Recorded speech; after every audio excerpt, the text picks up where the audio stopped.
প্রকাশিত শ্বেতপত্র সাদামাটা বলে মন্তব্য করেছেন বিশ্লেষকরা। বলছেন এই শ্বেতপত্রে সুনির্দিষ্ট কারা অর্থ লুট করেছে এবং কারা সহায়তা করেছে তার কোনো তথ্য নেই।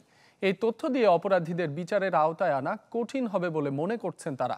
আর কমিটির সদস্যরা বলছেন অপরাধীদের চিহ্নিত করার সক্ষমতা ছিল না কমিটির। অগ্রাধিকার দেয়া হয়েছে লুটের প্রক্রিয়া প্রকাশকে। শিয়া বাটার ও ভিটামিন ই সমৃদ্ধ lily glam beauty soap. Lily, always beautiful.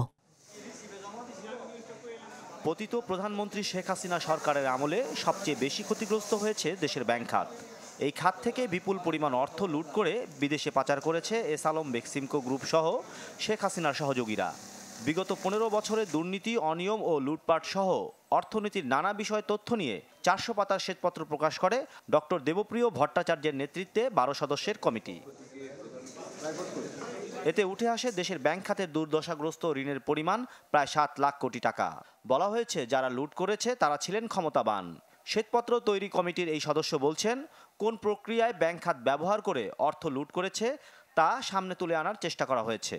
এই ধরনের ফিনান্সিয়াল ফরেন্সিক এভিডেন্সগুলো জেনারেট করা, যেগুলো কিন্তু শ্বেতপত্রের মধ্যে যারা কমিটির মধ্যে আমরা যারা আছি তাদের কিন্তু আমাদের এই ধরনের অভিজ্ঞতা নেই এবং এই ৩ মাসের মধ্যে এগুলো করা সম্ভব না।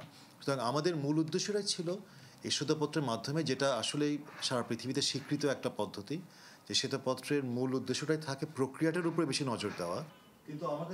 দায়ী ব্যক্তিদের আইনের আওতায় আনতে প্রাথমিক দলিল হিসেবে শ্বেতপত্র কাজে আসবে বলে জানান সেলিম রায়হান। তবে প্রয়োজন হবে দেশি বিদেশি সহায়তার।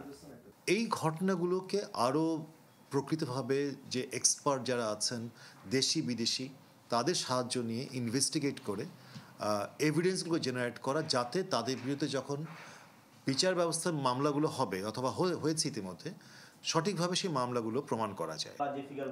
যদিও প্রকাশিত শ্বেতপত্রকে সাদামাটা বলছেন এই বিশ্লেষক, এই তথ্য দিয়ে কাউকে শাস্তির আওতায় আনা কঠিন হবে বলেও মনে করেন তিনি। কি বলবো, এটা তো মনে হচ্ছে যেন সাধারণ ভাবে যেভাবে ইনভেস্টিগেশন হয় ঠিক ওই রকম আরেকটা কমিটি একটা রিপোর্ট দিল, যে শুধুমাত্র দুর্নীতি হয়েছে অতটুকু বললে তো হবে না। অতটুকু বললে তো আপনি শাস্তিরও বিধান করতে পারবেন না। আপনি কোন কোন ঘটনাগুলো নিয়ে হয়েছে, কার আমলে কতটুকু হয়েছে, কি কি কারণে হয়েছে, কোন সার্কুলারের জন্য হয়েছে, কোন সার্কুলার প্রোটেকশন দিয়েছে, কোন সার্কুলার উৎসাহিত করেছে, এগুলো উল্লেখ করতে হবে।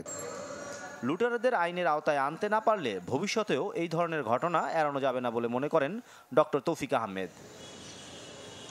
মাসুম মিয়া, চ্যানেল 24, ঢাকা।